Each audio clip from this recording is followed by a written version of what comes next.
Yoğun bağırsaq divertikulu nə zaman əməliyyat edilməlidir? Divertikul yoğun bağırsaq divarının incəlməsi və qabarması xəstəliyidir. Nəciz kütləsi həmin qabarma içərisinə daxil olaraq infeksiyalaşır, hətta sonrakı fəsadları gətirib çıxara bilir. Bunun konservativ müalicəsi vardır. Lakin konservativ müalicə effekt vermədikdə və ağırlaşmalar olduqda cərrahi əməliyyat qaçılmazdır.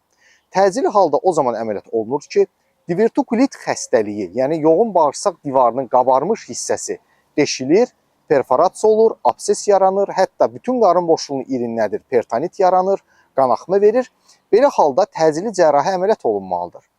Lakin konservativ müalicə aparıldıqda, effektsiz olduqda 2-3 dəfə divertikul iltihablaşması təsadüf edildikdə planlı şəkildə də cərrahi əməliyyat etmək olar.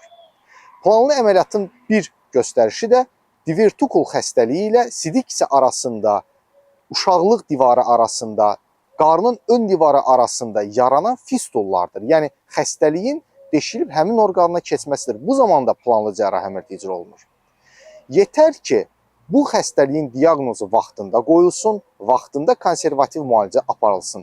Belə olduqda həm tez sağalma mümkündür, həm də gələcək cərrahi əməliyyat uğurlu olacaqdır. Sağ olun, sağlıqla qalın.